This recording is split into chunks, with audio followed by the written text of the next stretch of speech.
lá, Sorbonne, Cambridge e Harvard já pensou em estudar nas melhores universidades do mundo? A corrida para conseguir um diploma no exterior vem crescendo entre os estudantes brasileiros. O sonho de estudar lá fora tem se tornado realidade para muitos jovens. A procura por cursos em alguns países, como Portugal, cresceu 123% nos últimos anos. Uma das mais renomadas e tradicionais universidades francesas, a Sorbonne, já formou vários vencedores do Prêmio Nobel e tem sido destino também de muitos brasileiros, como a Catarina, que desembarcou recentemente por lá para fazer uma graduação. Catarina, conta pra gente como funciona aí.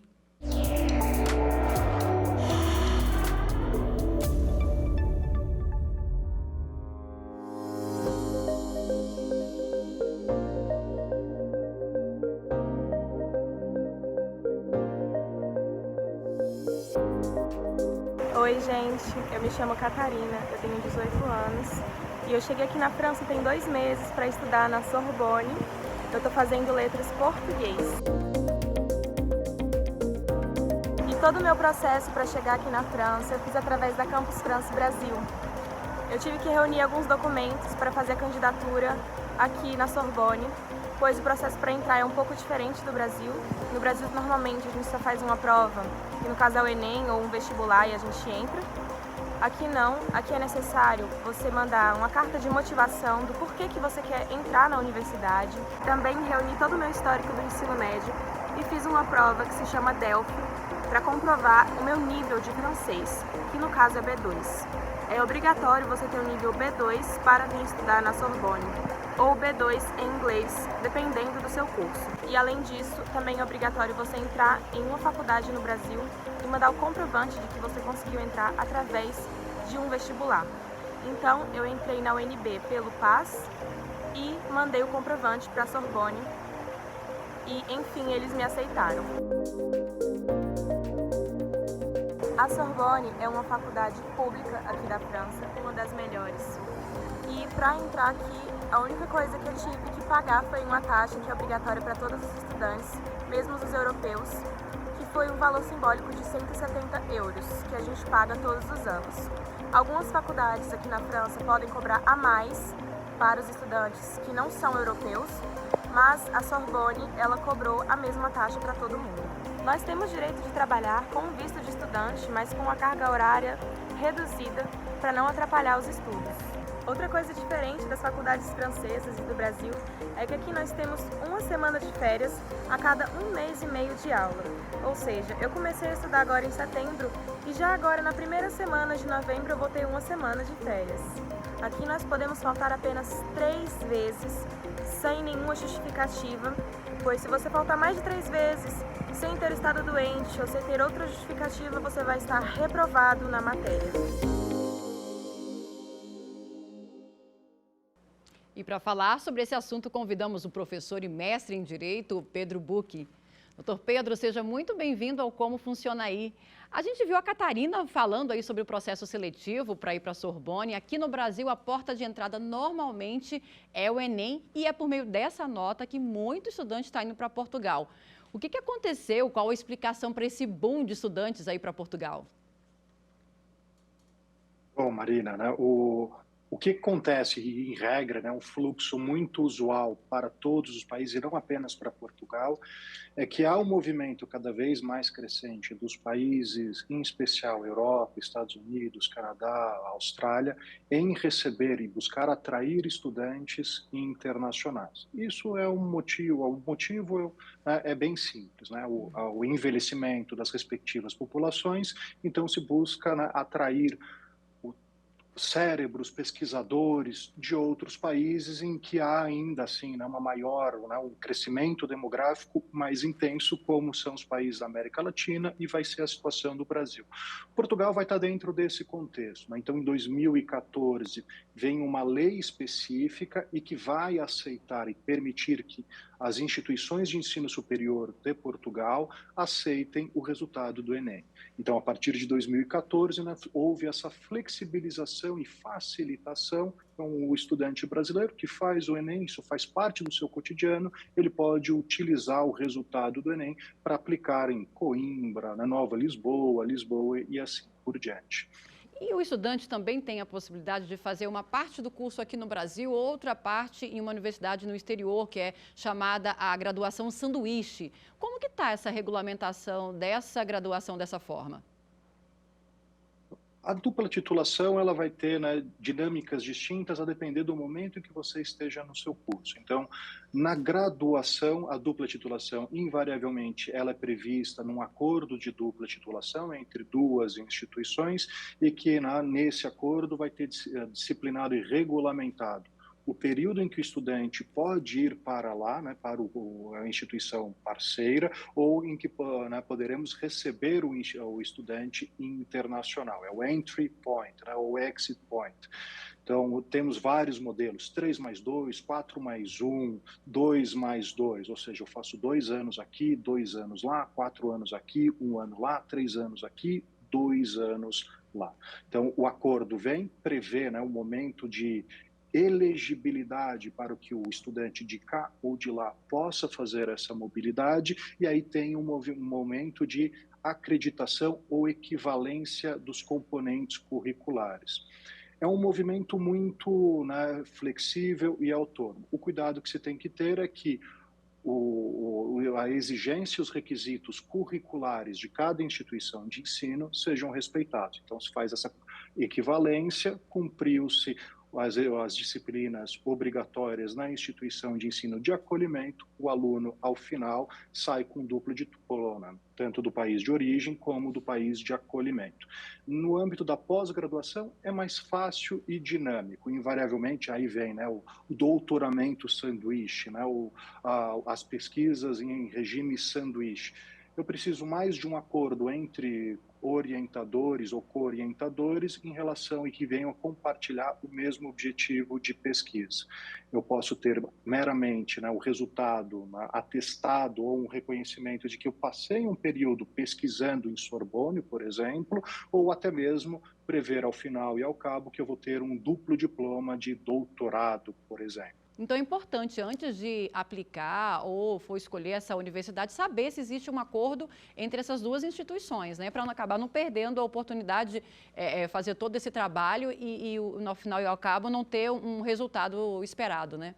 Perfeito, Marina. Até tem alguns países aqui, até cumpre mencionar, que estão entrando nesse movimento de atração de estudantes, pesquisadores internacionais. Vou mencionar aqui o Canadá. O Canadá tem um programa de previsão e incentivo à bolsa. E como é que eles tentam induzir esses acordos entre instituições?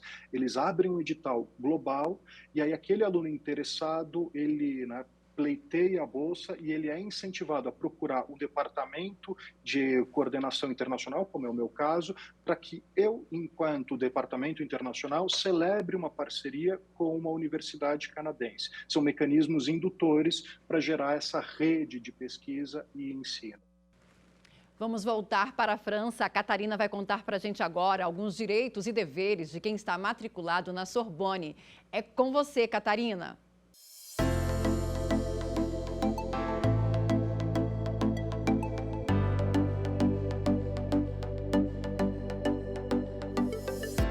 A faculdade oferece aos seus estudantes computadores para serem emprestados. Se você não tiver um computador, eles vão te emprestar para você levar para casa e fazer os seus trabalhos. Nas bibliotecas também tem disponibilidade de computadores e Wi-Fi.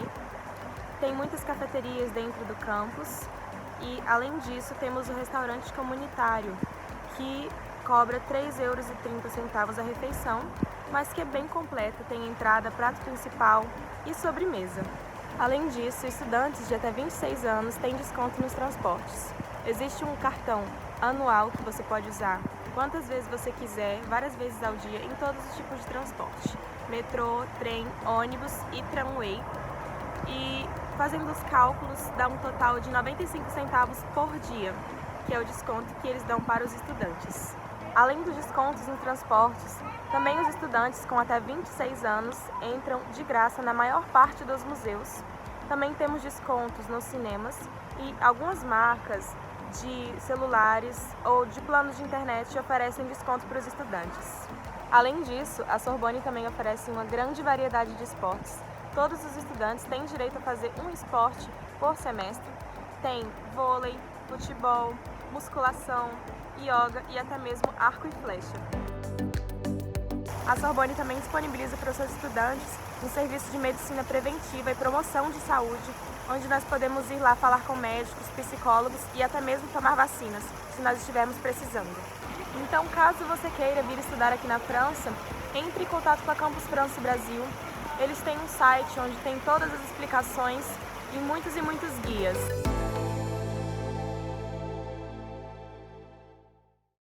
Doutor Pedro, o Brasil também tem essa política de permanência que a Catarina estava citando, como restaurantes universitários, uma política de transporte.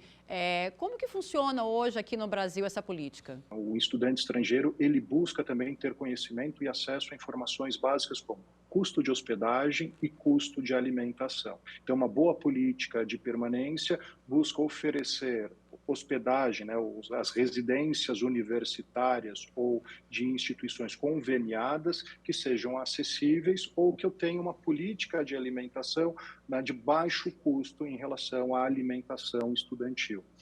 Isso acaba atraindo realmente um fluxo de estudantes estrangeiros também para o Brasil, né? Perfeitamente. É a primeira pergunta que sempre formulam ou fazem, né, tanto instituições universitárias de ensino estrangeiras, assim como estudantes interessados em vir para o Brasil para passar um determinado período, 6 meses, um ano, ou até mesmo um mês nas universidades brasileiras. Outra questão importante é o trabalho, se você pode estudar e trabalhar também durante o período que você está estudando fora do Brasil. É importante ficar atento na hora de escolher se o país ou a própria instituição permite. No caso, a Sorbonne, a Catarina falou que ela pode trabalhar. Perfeito. Vai depender, né? Claro, sempre da legislação de cada país, mas aí cada país vai ter aquilo que se chama work and study. Então, alguns países não permitirão o trabalho, né, do estudante, a não ser junto à própria universidade, por exemplo, trabalhando em bibliotecas, auxiliando professores. Outros vão permitir uma jornada reduzida, que é o que a Catarina menciona, né, 20 horas semanais no máximo. Então, é sempre interessante para o estudante fazer essa pesquisa prévia, se aquela instituição de ensino é aquele país de destino desejado, permite que o estudante trabalhe junto, né, ao seu período de estudo. Né? Porque trabalhar também, né, faz com que o estudante consiga arcar com as despesas que são inerentes a uma mobilidade internacional, voos, né, hospedagem, alimentação. Vamos fazer agora um breve intervalo e voltamos já.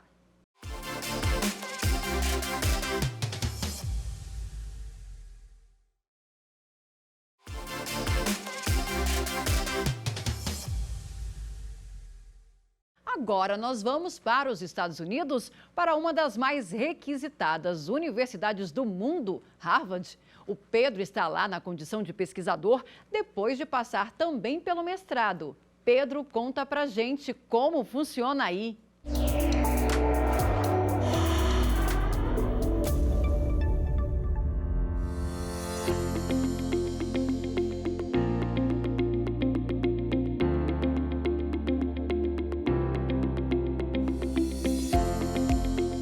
Meu nome é Pedro Tiziotti, no Brasil atuo como procurador do Estado de São Paulo.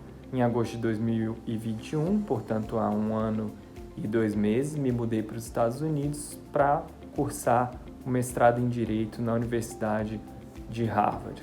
Durante o programa, me especializei nas áreas de negociação e mediação e ao final do curso novamente me candidatei e fui admitido para continuar em Harvard na qualidade de pesquisador.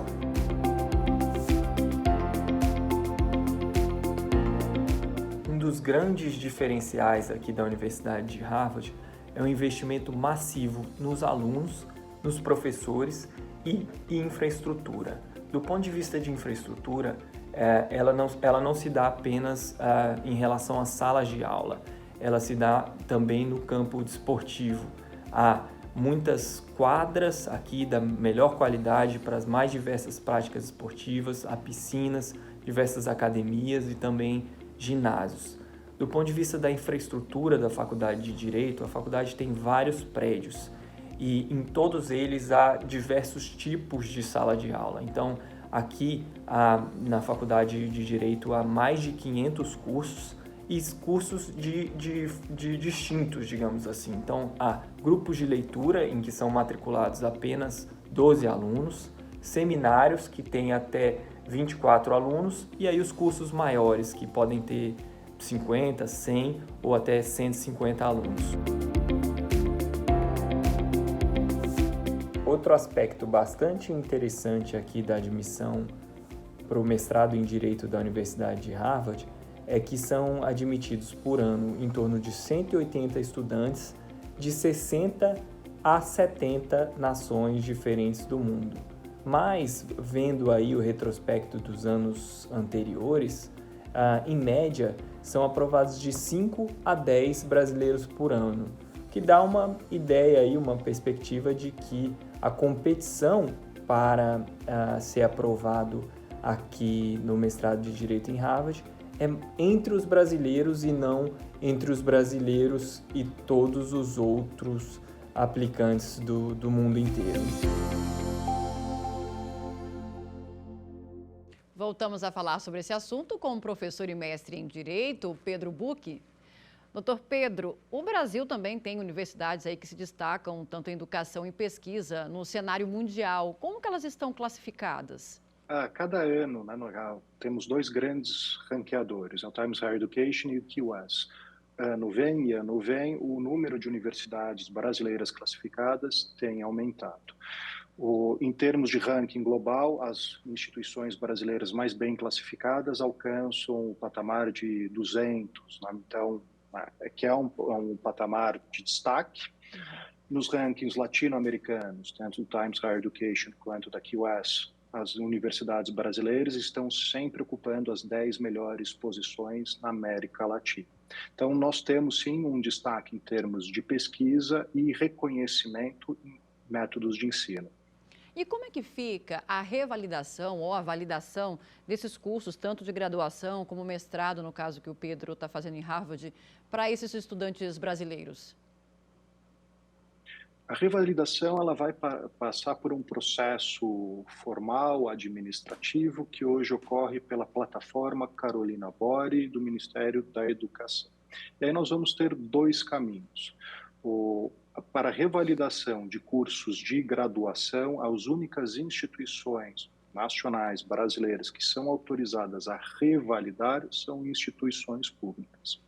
Já para a revalidação de programas de pós-graduação, em regra estrito sensu, aí tanto instituições públicas como privadas podem se credenciar para validar determinados cursos ou títulos. Vai depender muito do programa que é ofertado pelaquela instituição. Então, basicamente, graduação tem que fazer o processo de revalidação junto a universidades públicas.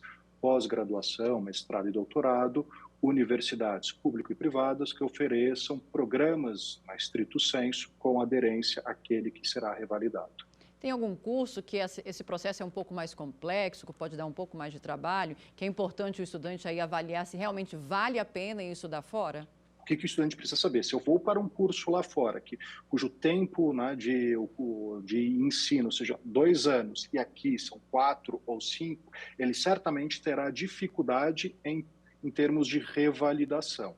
Esse é o cuidado, olhar, né, o tamanho, o total de créditos do curso para verificar, né, se ele é passível de revalidação. Voltamos agora para Cambridge, nos Estados Unidos, onde o Pedro conta um pouco mais do que tem em Harvard. O que atrai tantos estudantes em todo o mundo, Pedro?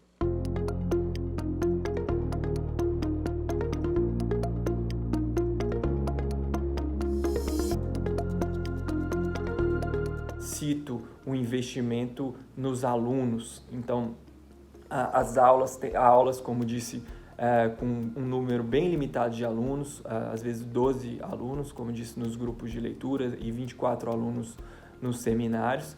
E são aulas também muito práticas. Em todas as aulas, os alunos fazem negociações, mediações ou facilitações simuladas. É um investimento realmente fantástico nas aulas, nos professores, e esse investimento da Universidade de Harvard, ele acontece porque Harvard é uma universidade privada em que não somente há os investimentos recebidos via pagamento das matrículas dos alunos, mas também a Harvard recebe muita doação de ex-alunos. Em todas as salas aqui, por exemplo, elas foram doação de alunos, de família de alunos, de escritórios de advocacia, de empresas, e também menciono o investimento nos professores. Então, conto aqui um exemplo de um professor meu, professor da matéria de negociação, do curso de negociação aqui de Harvard, professor Robert Mnuchin.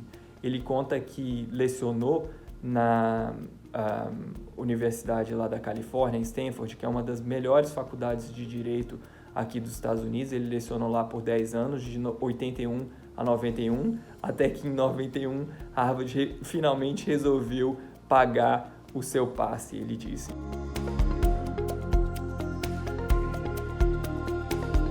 Um último aspecto também que é bastante interessante aqui da Universidade de Harvard é o investimento em cultura, em arte, em música. Há sempre orquestras, shows, teatros, acesso a museus. Isso tudo é gratuito. Doutor Pedro, o Pedro também falou para a gente agora um pouco sobre essas aulas práticas que ele tem lá em Harvard.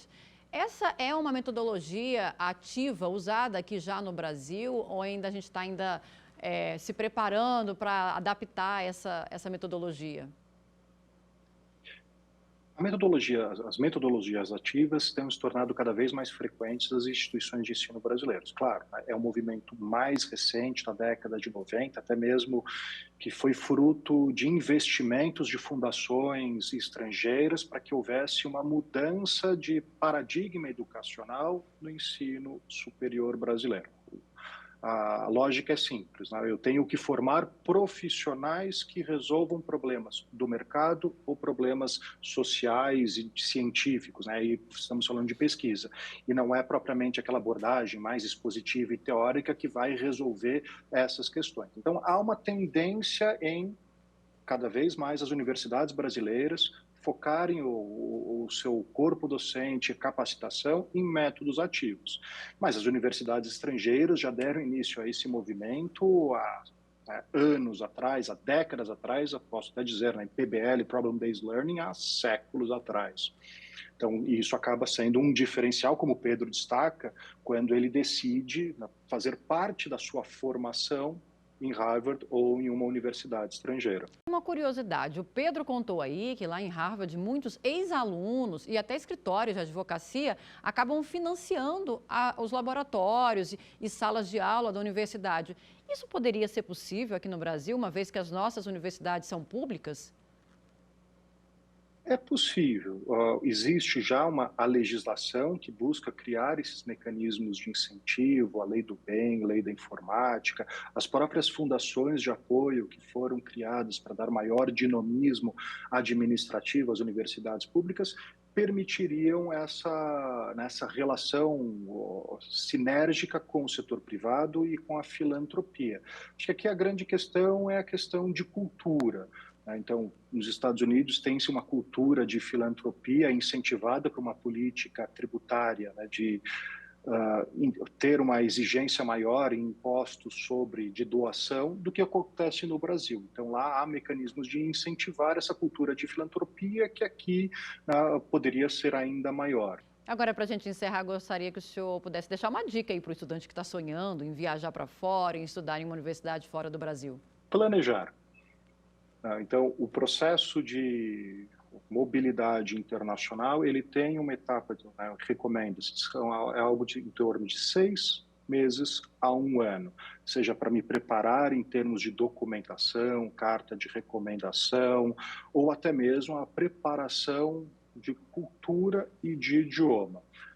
E saber que vai ser uma experiência marcante, mas que também traz algumas dificuldades. São culturas distintas, né, e que eu preciso estar preparado em termos de competências interculturais para lidar com essa diferença de onde eu vim. Doutor Pedro, muito obrigada pela sua participação aqui no Como Funciona Aí. E a gente fica por aqui preparando a nossa próxima viagem. Você confere o Como Funciona Aí no site da TV Justiça, no nosso canal no YouTube e também no Instagram. Até a próxima!